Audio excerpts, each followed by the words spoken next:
Fala aí, fanático vascaíno, fanática vascaína, que alegria encontrar você aqui neste sabadão, dia 18 de outubro de 2025.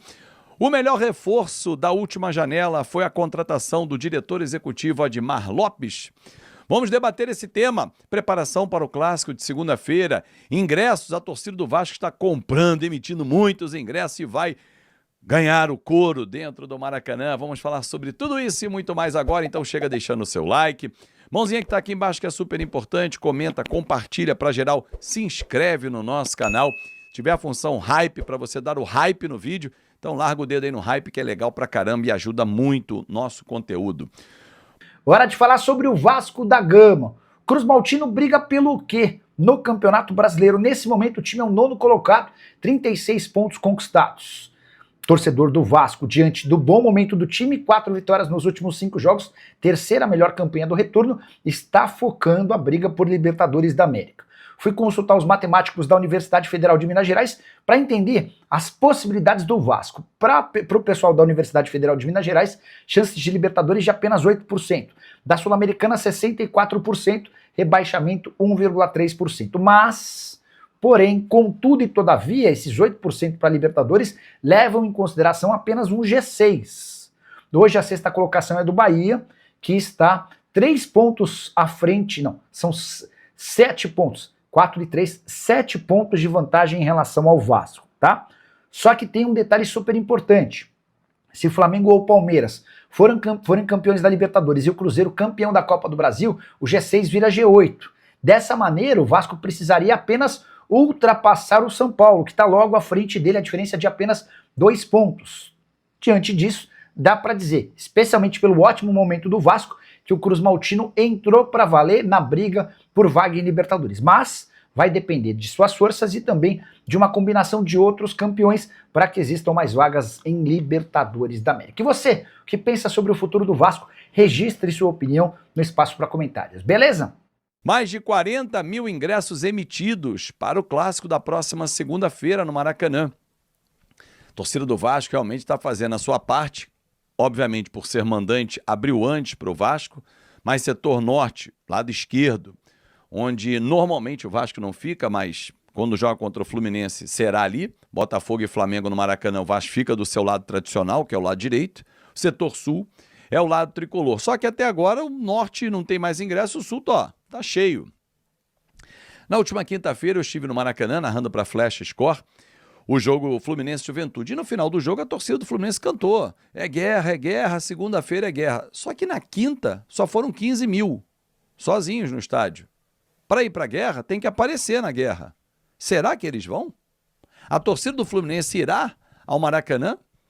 Pelo que eu estou vendo, pela procura, pela baixa procura, setores leste e oeste com predominância vascaína. Aí alguém pode contra-argumentar, Fábio, mas também está sendo vendido, sócio-torcedor tem a vantagem que o sócio-torcedor do Fluminense não tem. Ok.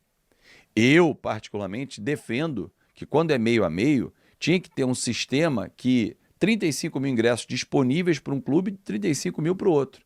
Se até a tal data, poderia ser hoje, 2 dias antes do jogo, o outro clube não consumiu os 35 mil, partindo do pressuposto são 70 mil ingressos à venda, amigo, bota para geral. Agora, claro, que o mandante tendo a facilidade, ele vai ter maior volume. Só que do outro lado, o torcedor tem que querer ir ao jogo também, né? Será que a boa fase do Vasco está afugentando ou colocando medo já nos adversários? Não sei. Segunda-feira a bola vai rolar às 7h30 da noite no Maracanã. O Vasco não terá Hugo Moura. Está suspenso, foi expulso. Aliás, Hugo Moura é o tema do meu vídeo para quem é membro do canal. Quem é Cruz Maltino ou Trem-Bala Novo vai ter esse vídeo exclusivo hoje. A partir de 2 da tarde já estará no ar para a galera. Então, venha ser membro do canal e tenha um vídeo sempre exclusivo, toda semana. Vou falar sobre Hugo Moura. Tietê vai para o meio campo. Barros, Tietê, Coutinho. Andrés, Rayan e Nuno. Verratti segue no banco. Essa é a tendência. Na defesa, Paulo Henrique volta normalmente à direita. Puma vai para o banco. Cuesta, Robert, Renan, Piton. Então, Léo Jardim, PH, Cuesta, Robert e Piton. Barros, Tietê, Coutinho, Andrés, Rayan e Nuno. Essa é a tendência de time para segunda-feira. Que tal? Gosta? Bom, vamos falar então sobre o melhor reforço da temporada, Admar Lopes. No nosso grupo do WhatsApp do Trem Bala Novo, o Jader Souza, grande Jader, lá de Goiânia, eu não lembro se foi ele que puxou essa enquete ou alguém colocou quem foi o melhor reforço da temporada, né, da janela. Aí, óbvio que a gente vai lembrar do Robert Renan, do Cuesta, a zaga que tá mandando muito bem. Vai lembrar do Barros também, no meio-campo. O Matheus França, que já começa a render. Mas assim, torcedor, Thiago Mendes, que eu espero que renda também. Só que, quem trouxe esses caras todos? Andrés Gomes, que já está como titular. Quem é que foi buscar esses reforços? Quem foi que chegou e desatou o nó da renovação de contrato com o Léo Jardim, que estava coroado, sai, não sai? E aí o Jader tem toda a razão. O principal reforço da nossa janela de transferências chama-se o português Admar Lopes. Ele foi o cara responsável, junto com o departamento de scout, que mapeia os jogadores, junto com o Felipe, com o técnico Fernando Diniz, que foi decisivo em muitas negociações, mas ele foi o cara que conseguiu fazer ótimos negócios, porque uma coisa é o Diniz e o Felipe conversarem com o atleta, como foi com o Robert Renan, com o próprio Cuesta, e eles revelaram isso com o Matheus França, passando o projeto esportivo. Outra coisa é depois o clube se entender com o clube vendedor, o comprador com o vendedor. No caso do Vasco, por empréstimo. Então o Vasco vai no Zenit, negocia o empréstimo do Robert Renan. Vai no Crystal Palace, negocia o empréstimo do Matheus França. Vai no Rennes, negocia. Então assim, vai em cada clube para negociar. E aí quem é o negociador? O bom negociador? Admar Lopes. Depois que ele veio para o Vasco, o modelo de contratação mudou. Você reparou isso? Anteriormente, o que o Vasco fazia? E fez muito com o Marcelo Santana e errou pra caramba. Claro que ele não fez sozinho, mas ele era o cara que ia lá operar. Comprava o jogador, 2, 3 anos de contrato, vide Lloyd Augusto, Maxime Domingues, vide Garré, Nuno. Nuno foi um acerto, mas os outros não. Garré nem no banco ficou no último jogo. E aí o cara, performando ou não, ele está sob contrato. Agora não. Agora é um modelo de negócio diferente.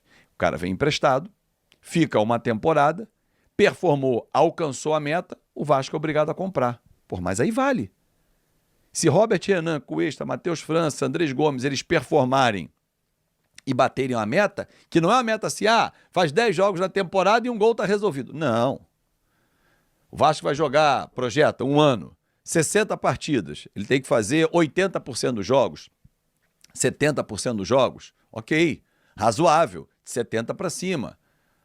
Ficar em tal posição o time, ele performar, ter o número de gols ou assistências, dependendo da posição que ocupa, isso é custo-benefício.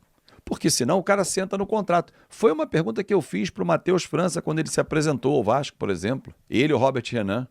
Se esse modelo colocava mais responsabilidade no atleta. Eu acho que sim. E que é legal. É muito bom para o atleta ter essa responsabilidade. Gente, uma outra coisa que eu queria falar para vocês, acho que eu já falei isso no vídeo, mas quero só reforçar uma informação que eu recebi.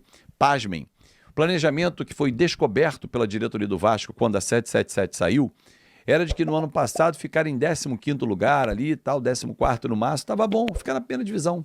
Era o objetivo da 777. Não. O Vasco bateu o 10º lugar, foi à semifinal da Copa do Brasil e o ano seguinte, que é o atual, o Vasco está conseguindo performar muito melhor. Foi de novo a semifinal da Copa do Brasil. O Vasco está na 9ª posição, já olhando para cima, mirando uma Libertadores, que é bem possível via Brasileiro ou via Copa do Brasil, e já projetando o ano que vem. Não há nenhum jogador que esteja apalavrado, fechado com o Vasco, aguardando só virar a temporada. O que há é mapeamento do mercado. O Vasco já tem nomes identificados, posições que ele precisa reforçar para o ano que vem e controle financeiro. Esse jogador vai terminar contrato, isso aqui vai ficar faltando 6 meses. Porque quem está fora do país, principalmente, o contrato vai até o meio do ano, porque a janela é diferente. Agora, quem está aqui performando numa Série A, performando numa Série B, o contrato muitas das vezes termina no fim desse ano. Não há nenhuma negociação fechada. Em andamento, algumas conversas apenas. Essas foram informações que eu recebi de dentro do Vasco da Gama e eu faço questão de passar para você. Muito obrigado pelo seu carinho. E aí pessoal, beleza? Não se esqueçam de se inscrever no canal, deixar o seu like e ativar o sininho das notificações. Um forte abraço, até o próximo vídeo com mais informações sobre o Vasco da Gama. Valeu galera!